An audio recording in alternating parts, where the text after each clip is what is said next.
the members of the Senate of the State of Minnesota. Members, please stand. The Sergeant-at-Arms will escort the members of the Senate to the front of the chamber.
The Joint Convention will come to order. Prayer by the chaplain.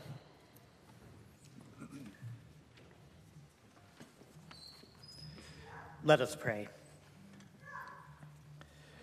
Holy One, you have made your home in the wide tapestry of belief and traditions in this state. Tonight we come before you humbly to ask your blessing on Governor Dayton, on this gathering of legislators, judges, officers, and secretaries, on the state of Minnesota, and on the United States of America.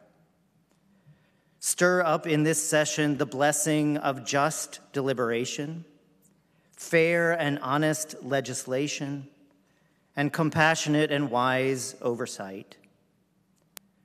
Set Minnesota among the constellations of states as a North Star, turning around the common good, honoring the inherent dignity of every life. Protect us from falling into division, becoming yet one more place where some race ahead, leaving others behind. At the center of our deliberations in this session, place the voices of our young people, those voices that call for safety and freedom from violence. Place at the center of our awareness the voices of those harassed and abused, those voices that cry out, "Me too." Place at the center of our deliberations the 500,000 of us who struggle with poverty, those voices who often see what power obscures. And place at the center of our consideration those Minnesotans who work hard, seek new opportunities, and yearn for a good and productive life. Those who walked in these lands before the mists of time, and those newly arrived. As we consider the state of our state, cock our ear to the margins where creativity often blooms, to the cracks in history where reformation takes shape, and to the locked doors behind which sound the genuine voices of the future. Where government constricts and diminishes our common life, trim and reconstruct it. Where government supports our common life and calls us into our higher selves, enhance and expand it. Push us across aisles and barriers, assumptions and stereotypes. Turn enemies into collaborators, and give us the gift of sacrificial compromise, even a willingness to cast our antagonists in the most charitable light. Oh God, you set us on this planet to be its stewards. Use us to care for land and water, walleye and moose, birch and balsam, the awesome beauty of boundary waters and prairie flowers. On this night, we especially pray for Governor Dayton, and we thank you for the gift of service to this state, and we ask you now to send him wisdom, courage, compassion, tenacity, and, oh Lord, lots of patience. We pray in, with, and under your many names, blessed by your loving presence, wrapped in your shining light, now and forever. Amen. The chaplain for the Joint Convention is Reverend Bradley Schmaling from Gloria Dei Lutheran Church here in St. Paul, Minnesota. Thank you. The secretary will call the roll. Abler. Abler here. Anderson B. Here. Anderson B present. Anderson P. I recognize Senator Gazelka. Thank you, Mr. Speaker. I move that further proceedings under the roll call be dispensed with. Senator Gazelka moves that further proceedings of the roll call be dispensed with. All those in favor say aye. Aye. Those opposed, no. The motion prevails, and a quorum is present.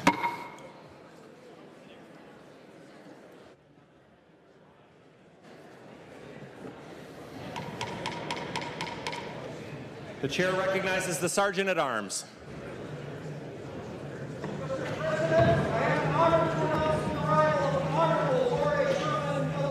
Chief Justice and the honorable members of the Supreme Court. Will you please stand? The Sergeant at Arms will escort the Chief Justice and the members of the Supreme Court to the front of the chamber.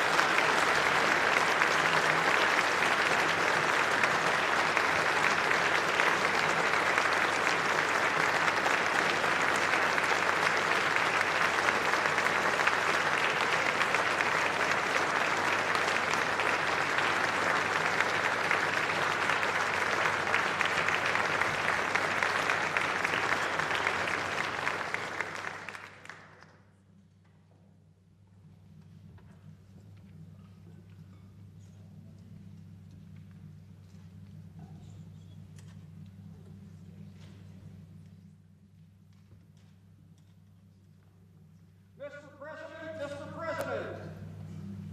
The chair recognizes the Sergeant at Arms. I have the honor to announce the arrival of the constitutional officers of the state of Minnesota, the Honorable Steve Simon, Secretary of State, the Honorable Rebecca Otto, State Auditor, the Honorable Lori Swanson, Attorney General. Will you please stand? The Sergeant at Arms will escort the constitutional officers to the front of the chamber.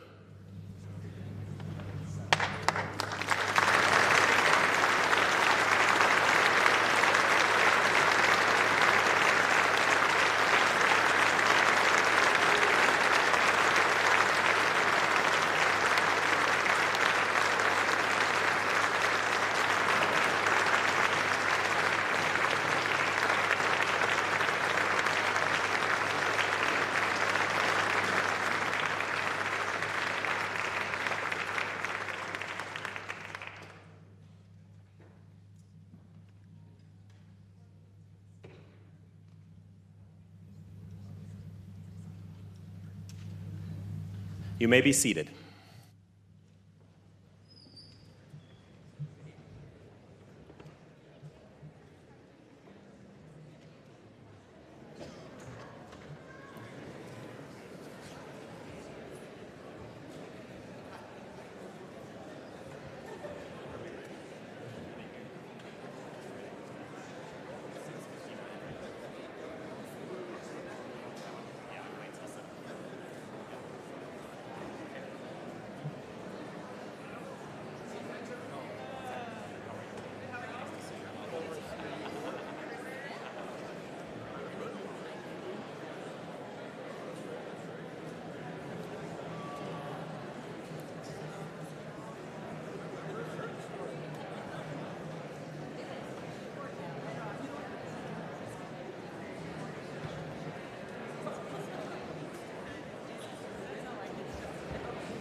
The chair recognizes the Sergeant at Arms.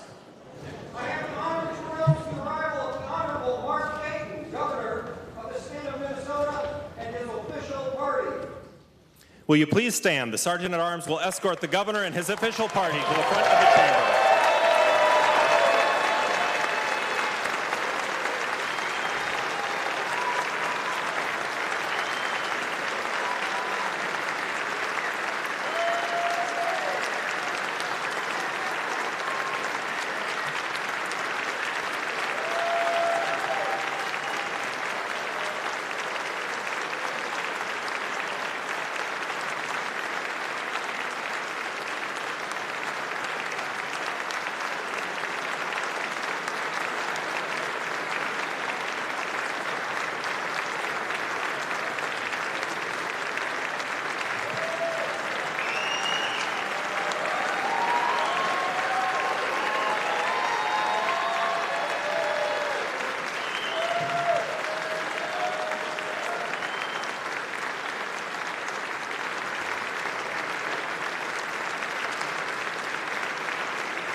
Thank you very much.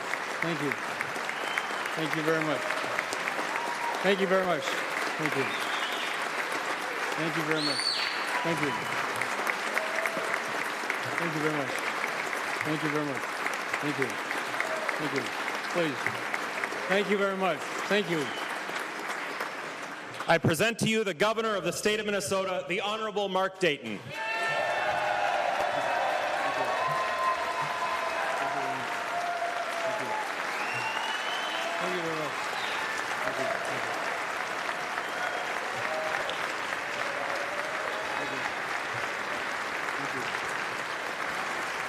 Thank you. Thank you very much. Thank you. Thank you very much. Madam President, majority and minority leaders and members of the Minnesota Senate, Mr. Speaker, majority and minority leaders and members of the Minnesota House of Representatives, Madam Chief Justice, and the distinguished members of the Minnesota Supreme Court and Court of Appeals, my fellow constitutional officers, and my fellow Minnesotans, especially my about-to-be 5-year-old grandson, Hugo, sitting in the front row up there.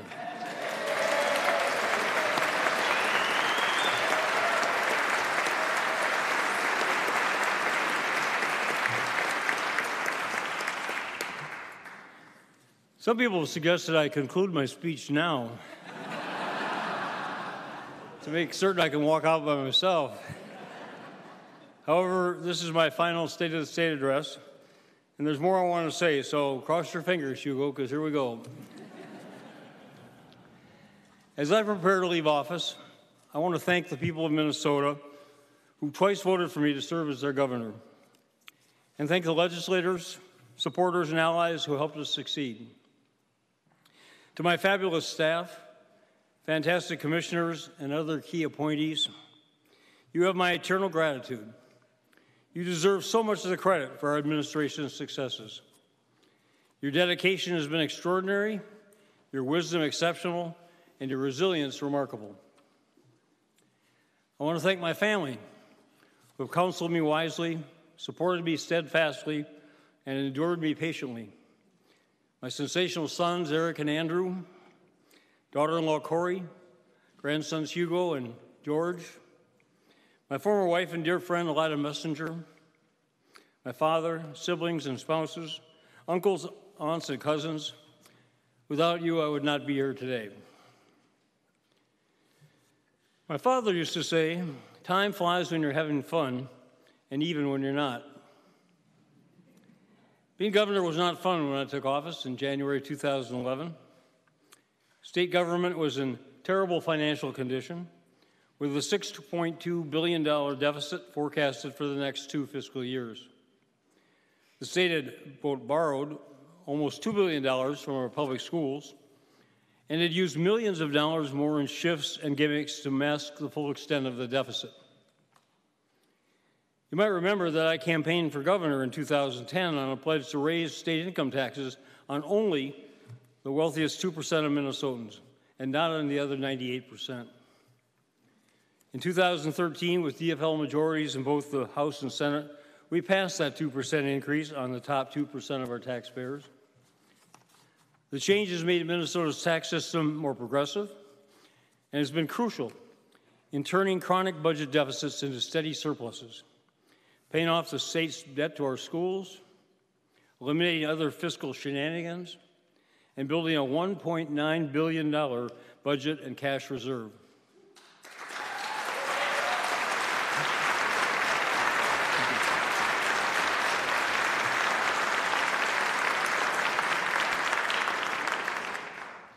We restored fiscal stability and integrity to state government.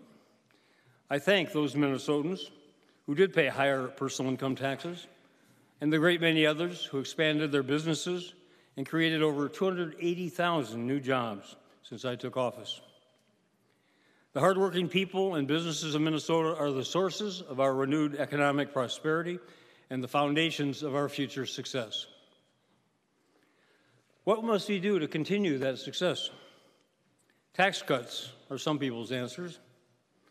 Tax cuts are always some people's answers. In 1997, what is now the Minnesota Center for Fiscal Excellence published its first How Does Minnesota Compare with the Other States? In fiscal year 1996, Minnesota's individual income tax collections per $1,000 of personal income ranked us third highest among the states.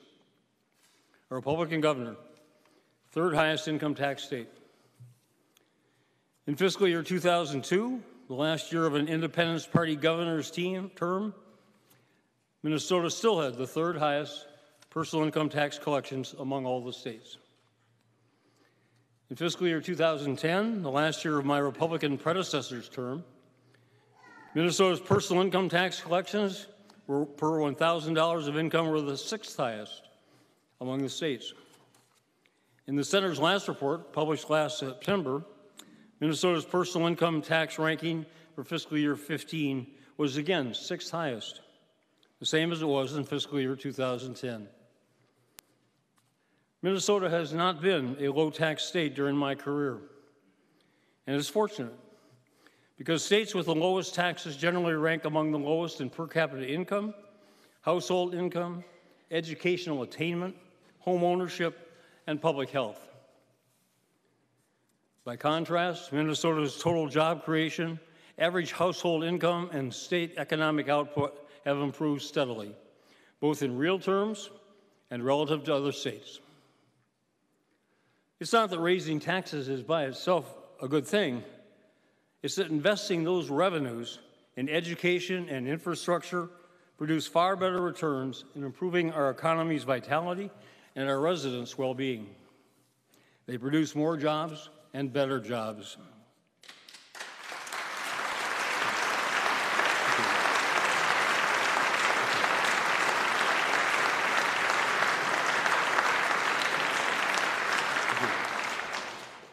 If we and our successors preserve our state's fiscal integrity and invest our present tax system's resources in even better education, infrastructure, and transportation, we will continue to offer better jobs with higher incomes and other benefits to our residents. If we don't, we won't. During my 2 terms, we've made substantial increases in our state investments in education, in our people, starting from early childhood to universal all-day kindergarten, all the way through elementary, secondary, and post-secondary education. This school year, nearly 80,000 children are attending all-day kindergarten and early learning programs thanks to those wise investments. And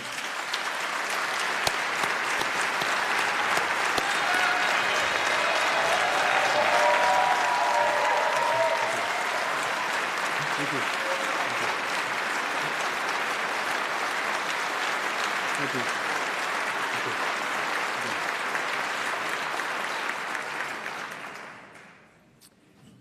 And those 80,000 children are getting better starts in school and in life because of your wisdom. Business after business tells me the #1 reason they're locating or expanding in Minnesota is because of the superb quality of our workers. One major industrial operation in northern Minnesota told me just last week that his company has 14 plants throughout North America. When he's recruiting new customers, he brings them to his plant here in Minnesota to show off his workers' exceptional productivity, the quality of their products, and their skill in making them. Those qualities are ingrained in our state's people, which they pass on from one generation to the next. But they must be nurtured, trained, and employed to achieve their full potentials. Minnesotans understand the importance of education, but what most don't realize is how badly the state's financial support has slackened in the years before I became governor. When I started, the state's funding for elementary and secondary education per $1,000 of personal income was in the bottom half of the 50 states. Most recently, we ranked 18th, according to the Minnesota Center for Fiscal Excellence. That's better, but it's not good enough. And it explains why our public schools are constantly having to hold special property tax referendums to ask for what should be funded by the much more progressive state income tax. With us tonight is Mr. Corey Bowman, a high school teacher in Mound West Tonka School District, who is Minnesota's Teacher of the Year. Mr. Bowman.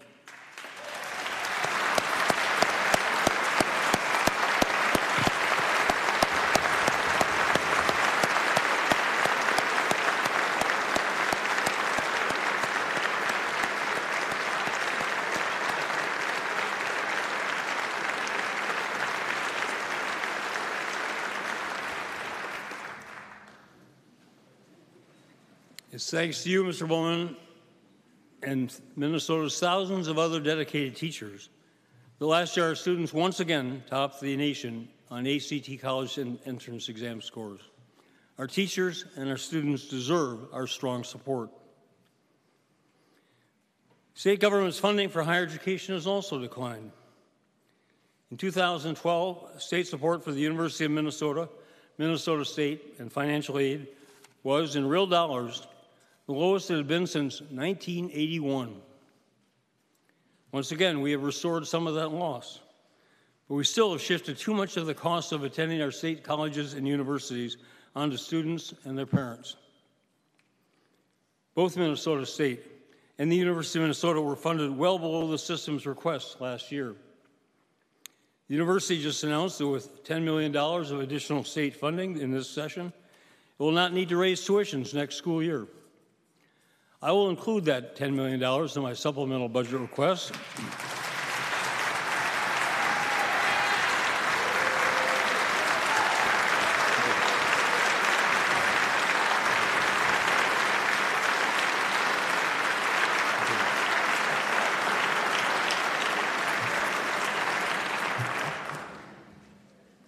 Along with an additional $10 million from Minnesota State. And I urge the legislature's bipartisan support. Our two outstanding post-secondary leaders, University of Minnesota President Kaler and Minnesota State Chancellors Malhotra, are here with us tonight. You recognize them, please? Mr. President, Mr. Chancellor.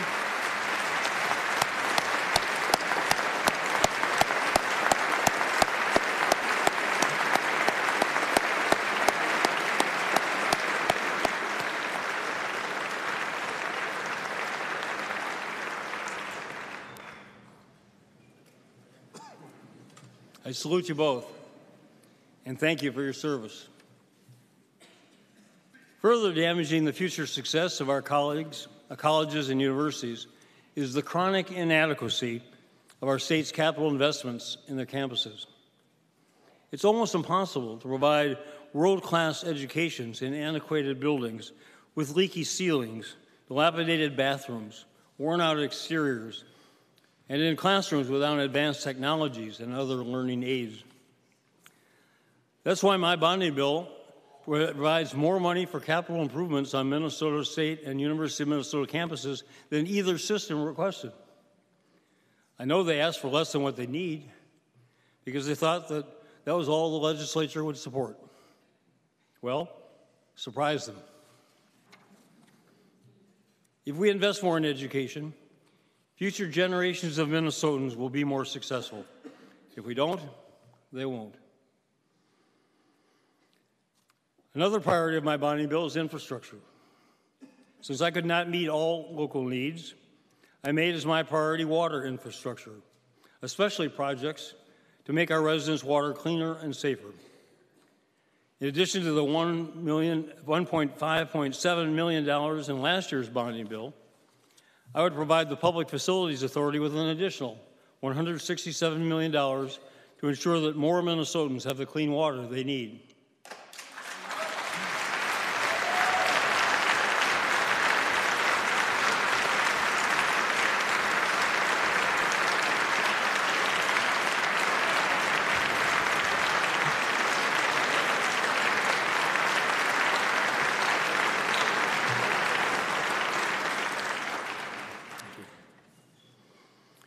Over 170 local water infrastructure projects across our state cannot move forward without this funding. Please provide that safety in your bonding bill. Another crucial area for infrastructure investments is in transportation, which was also poorly financed for years.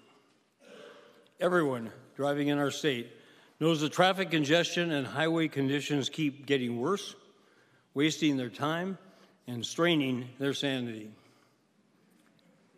After years of my urging, the legislature has started to increase state expenditures for road and bridge repairs and improvements. Unfortunately, most of that additional money has been taken from the general fund, $588 million last session. It's a convenient solution for as long as state budget surpluses continue. However, some people are now proposing to transfer all revenue collected from sales taxes on motor vehicle repairs and maintenance from the general fund to the highway fund and even dedicate it constitutionally.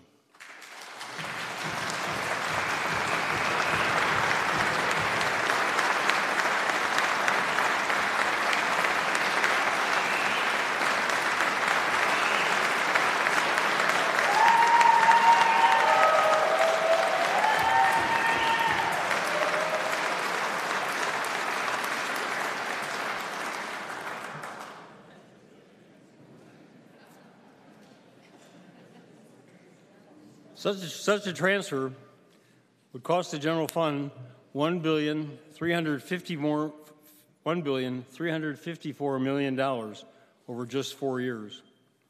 It would further undermine the structural surpluses in future bienniums. While I support additional investments in our transportation infrastructure, I strongly urge legislators to consider carefully the fiscal impacts of this deceptive solution, and instead look to sustainable long-term financing for the roads, bridges, and modern transit systems that Minnesotans need.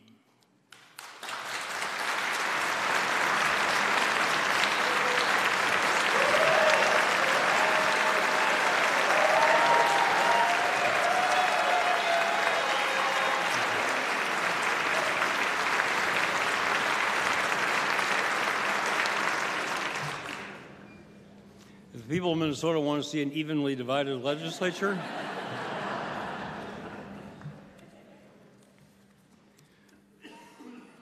restoring fiscal stability to our state budget is one of the most important legacies that I can leave to Minnesota. During my final year in office, I will not support any budget, tax, or policy proposals which would threaten that stability. I urge legislators to do the same. We face other major challenges. After several years of lowering the state's uninsured rate under the Affordable Care Act, 116,000 Minnesotans have lost or dropped their health insurance during the past 2 years. Our state's uninsured rate jumped from 4.3% in 2015, the nation's second lowest, to 6.3% last year. The number one reason was that people could no longer afford it, or they were fed up with being charged higher premiums and deductibles for lesser coverage. Therese and Brian Ramsdell, who grow corn and soybeans and raise beef cattle in Butterfield, have joined us here tonight. Therese and Brian, thank you for being here.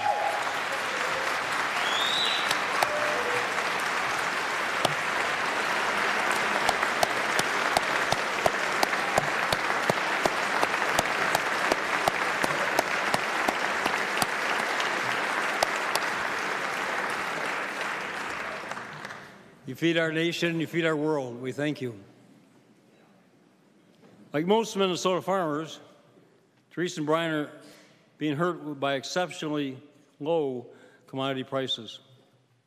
And now they're being charged $33,000 this year for their health care premiums. $33,000. That's outrageous, and it's wrong.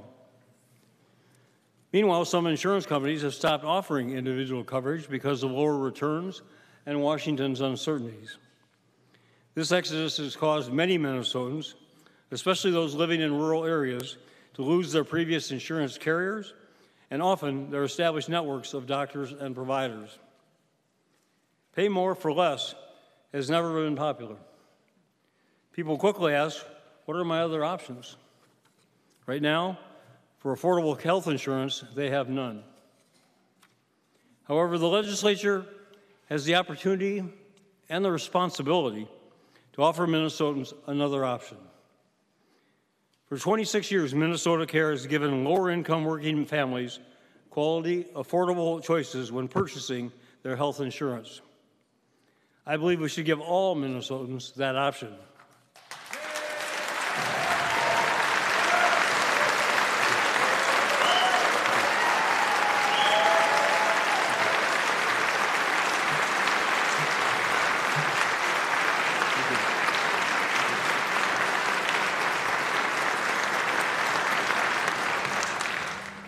After its startup, the operating cost of this new Minnesota Care buy-in would be paid entirely by its members' premiums, so there's no ongoing expense to other taxpayers. For some families, the Minnesota Care buy-in may offer better health care coverage at lower costs. That is exactly what competition is supposed to do for consumers. Legislators have a very clear choice. All of you can side with big insurance companies who don't want this competition, or you can side with Minnesotans who do. Our Minnesota lawmakers face another clear choice this session. They can side with the NRA, who strongly opposes common sense solutions to reduce gun violence in our schools and communities, or they can side with the school children of Minnesota who are begging us for it. And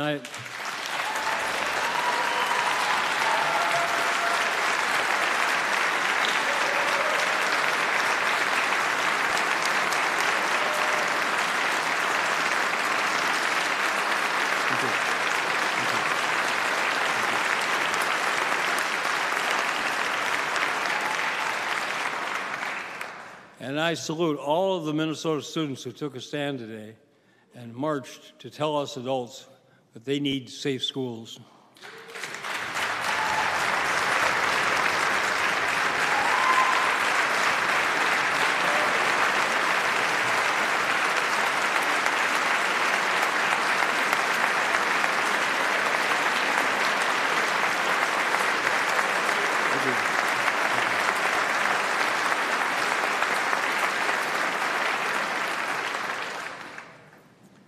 On Monday, 4 state senators courageously stood together on the side of our students.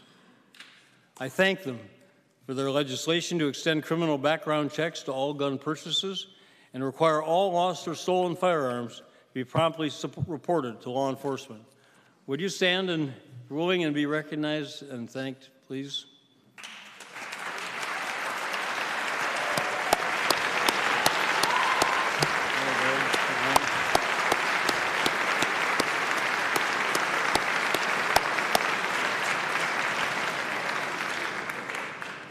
You should take attendance at these things. It's a good way to find out who's.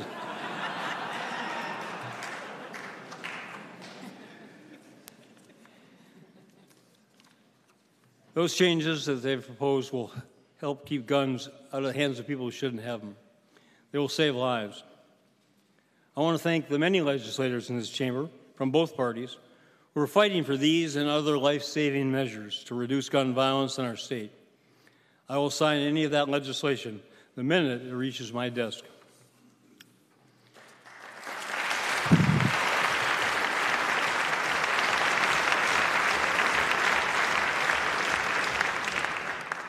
It's helpful when you clap. That gives me a chance to hydrate it.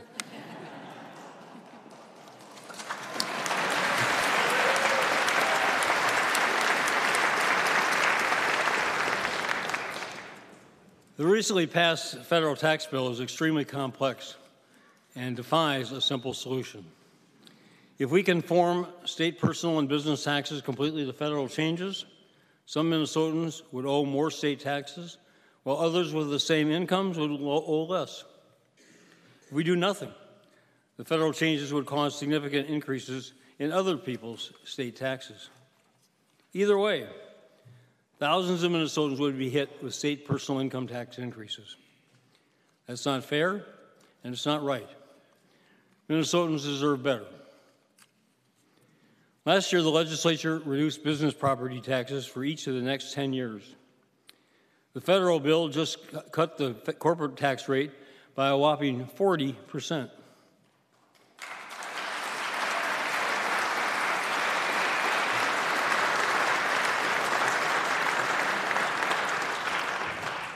Combined, they provide huge tax cuts to Minnesota businesses.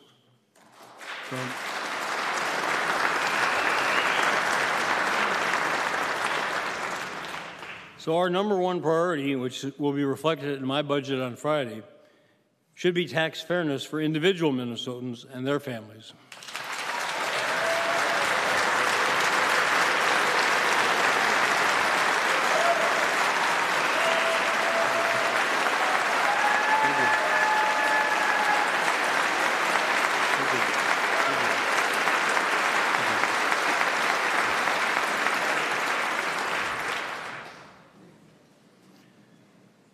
I'm very proud of our state, proud of what Minnesotans have accomplished here.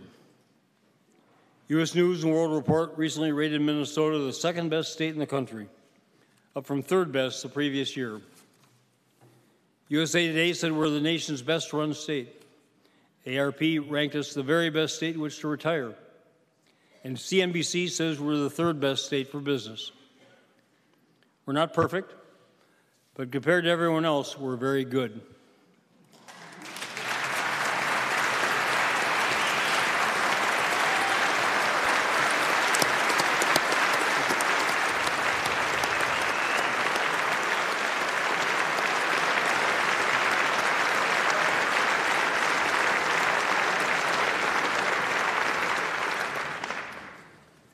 I say again that the credit belongs to the people of Minnesota. We are our people, but we're only as good as all of us are. That means all of us. In a state with rapidly changing demographics, in which 19% of our residents are now women, men, and children of color. That is a very different complexion from years ago, and some folks still resist that change. If we can educate them to move beyond racism, religious bigotry, and other hatreds, they will see that this new diversity is crucial to our state's future success.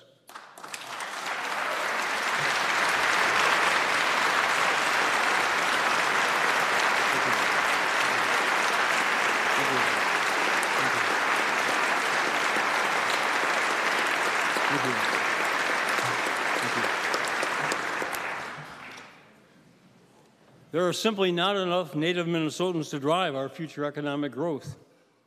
There are already too few unemployed workers to fill our state's current job vacancies, and that labor shortage is expected to become even more acute. The additional workers we need to expand our economy must come from newcomers to our state. Adjusting to this new reality is hard for some Minnesotans. But trying to push back Minnesota 50 years is neither a realistic option nor a good idea. I want to be very clear.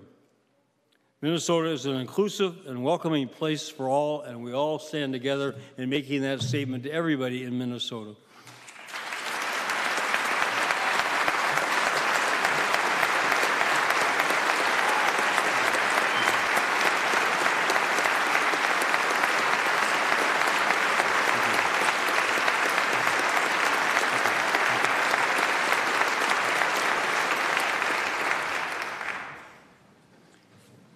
During the past few years, our state government has led by example. Since 2015, the percent of state employees with disabilities has grown by 40%. The percent who are men and women of color has increased by 50%. That's important progress.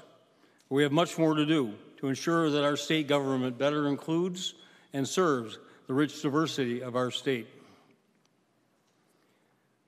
As I conclude, I want to acknowledge all the important issues I did not address tonight.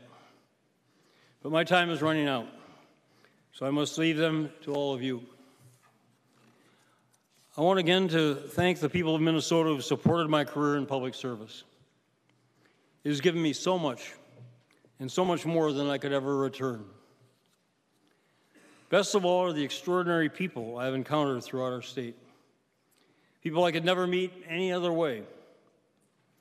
Shouldering their hardships and celebrating their achievements have cemented the bonds of our common humanity. We are each so uniquely different, yet we are all so much the same. From my experiences in places like Iraq, Afghanistan, and the poorest parts of New York City, I have come to realize how much our lives are prescribed by where we land at birth on this planet, and then by the economic and social environments in which we live. I believe that most of us are incredibly fortunate to live in Minnesota. Despite our challenges, there is nowhere else that compares. Previous generations worked hard to build and then leave us what we have here. Now it's our responsibility to make it still better for generations to come. Our model should be this magnificent state capitol building, which just a few short years ago was in dangerous disrepair. But all of us here set partisanship aside. We came together, worked together, and even kicked ourselves out of this building until its restoration was completed. Look at what we accomplished by working together. Just imagine what more we can do if we continue. Thank you very much. Thank you.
I recognize Senator Gazelka.